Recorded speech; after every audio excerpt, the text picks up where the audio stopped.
Suami Keke orang baik, namun dia begitu sibuk bekerja hingga membuat mereka tidak memiliki banyak waktu untuk berkomunikasi. Ya, itu memang kewajibannya sebagai suami, tapi Keke juga butuh perhatian darinya. Bagaimanapun, Keke ini wanita normal yang memerlukan kasih sayang dan cinta. Keke bukanlah pajangan seperti manekin di etalase toko. Jika dibiarkan, lalu untuk apa menikah? Telah berlalu 1 tahun semenjak pernikahan. Tak ada yang berubah dari suami Keke. Dia masih sibuk bekerja dan bekerja. Keke akui dalam perihal materi dia memang benar-benar mencukupi. Keke tak pernah merasa kekurangan sedikit pun. Namun, apalah arti bergelimang harta jika kebutuhan batin tak terpenuhi? Keke tidak bekerja kesehariannya hanya di rumah saja. Hal tersebut menjadikannya cukup aktif di sosial media dan ketahuilah, Keke bukan wanita yang suka menanggapi keisengan laki-laki lewat inbox medsos. Akan tetapi, sepandai-pandai tupai melompat akhirnya jatuh juga. Kisah ini bermula saat Keke berkenalan dengan seorang lelaki melalui media sosial. Awalnya Keke tak terlalu menanggapi, tapi secara kebetulan Keke dan dia satu daerah serta orang tua mereka pernah saling kenal. Jadilah hari itu Keke bertukar nomor dengannya. Sebut saja nama lelaki itu Barung.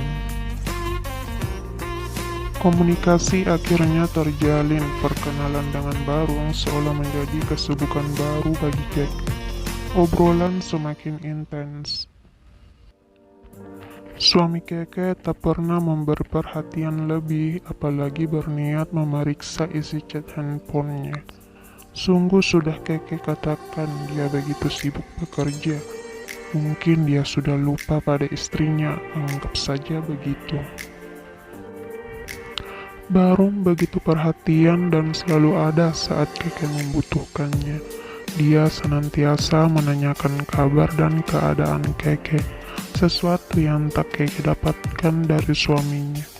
Karena terus-menerus diabaikan dan merasakan ketidakpuasan batin, hati Keke mulai hinggap pada Barung. Barung akhirnya menyatakan cinta dan Keke menyambutnya. Saat itu dia mengaku sebagai seorang duda dan juga belum memiliki pekerjaan yang cukup baik. Baginya tak masalah, yang penting dia mau memenuhi hatinya yang hampa dan mau menambatkan hati walau Keke sudah bersuami. Karena berada di daerah yang sama, mereka akhirnya bertemu, berjalan berdua layaknya sepasang kekasih. Indah, sungguh indah. Apa yang nampak di depan matanya, semua terlihat membahagiakan. Tak peduli berapa banyak biaya yang Keke gelontarkan setiap kali pergi bersamanya, yang penting Keke senang, itu saja. Lagi pula suami Keke tak pernah bertanya uangnya habis kemana dan dipakai untuk apa. Keke berada di rumah saat dia pulang, menyiapkan kebutuhan dan keperluannya, serta memberikan pelayanan bila dia menginginkannya. Demikian sudah cukup baginya. Memasuki tahun kedua pernikahan, hubungan Keke dengan suami tak ada yang berubah. Dia masih sibuk bekerja dan tetap dingin seperti biasa. Sedang hubungannya dengan Barung masih tetap berlanjut. Menginjak tahun ketiga, semua masih sama. Suami Keke dengan kesibukannya dan bersikap baik terhadapnya. Dia memenuhi segala materi, tapi tidak dengan kebutuhan batinnya. Jalinan cinta Keke dengan Barung juga masih berlanjut. Bahkan bisa dikatakan mereka layaknya suami istri. Jangan tanya kemana, tentu setiap tempat yang menarik telah mereka sambangi. Sungguh, mereka mabuk asmara. Keke dan Barung pun melakukan hubungan terlarang itu. Ya, mereka bersinah. Saat itu Keke tak ambil pusing. Karena suami tak pernah mencukupinya, maka Barunglah yang menunaikan tugas suaminya yang satu ini. Waktu terus berlalu, hingga suatu ketika sebuah rahasia tentang Barung terungkap. Ternyata dia masih beristri dan memiliki anak.